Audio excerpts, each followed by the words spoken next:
ఇవాళ రేవంత్ రెడ్డి ఎట్లయిపోయిందంటే అంత దుబారా. మొన్న ఫుట్బాల్ ఆడింది చూసిర్రా? ఎవరి కోసమే ఫుట్బాల్ అది? ఈయన మనుమడి షోకు తీర్చుకోవడం కోసం 100 కోట్ల రూపాయలు ఖర్చు పెట్టిండు. నువ్వు ఫుట్బాల్ ఆడితేంది, నువ్వు ఏం ఆడితే మాకేందా రేవంత్ రెడ్డి?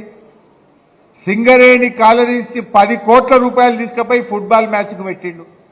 గవర్నమెంట్ ఖజానాకెళ్ళి ఈయన నేర్చుకోవడానికి 5 కోట్లతో స్టేడియం కట్టుకున్నాడు ఒక్కడే. 5 కోట్లు పెట్టి ఈయన సొంతం స్టేడియం కట్టిండు గవర్నమెంట్ పైసలతో. నీ సొంతం పైసలతో కట్టుకో. గవర్నమెంట్ డబ్బులతో ఇలా స్టేడియం కట్టిండు రేవంత్ రెడ్డి. సిఎస్ఆర్ నిధులు 100 కోట్ల రూపాయలు ఖరాబ్ చేసిండు. అరే గా సింగరేణి 10 కోట్లుంటే ఆనాడు కేసీఆర్ ఏం చేసిండు? సింగరేణి సిఎస్ఆర్ డబ్బులను స్కూళ్లు కట్టించిండు, రోడ్లు వేపించిండు, మెడికల్ కాలేజీ పెట్టించిండు కేసీఆర్. రేవంత్ రెడ్డి ఏం చేస్తుండు? సింగరేణి డబ్బులు తీసుకుపోయి నేను నా మన్మడు ఫుట్బాల్ ఆడటం మీరంతా చూడుండ్రి అంటాడు.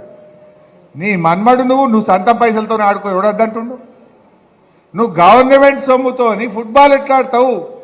సింగరేణి సిఎస్ఆర్ తోని కేసీఆర్ మెడికల్ కాలేజీ పెట్టి డాక్టర్లను తయారు చేసిండు కేసీఆర్. సింగరేణి డబ్బులతో కేసీఆర్ మంచి మంచి ప్రభుత్వ పాఠశాలలు కట్టిండు, మంచి మంచి రోడ్లు వేసిండు. కానీ రేవంత్ రెడ్డి ఏమో ఆయన షోకులు తీర్చుకుంటుండు. మీరు గమనించిండు?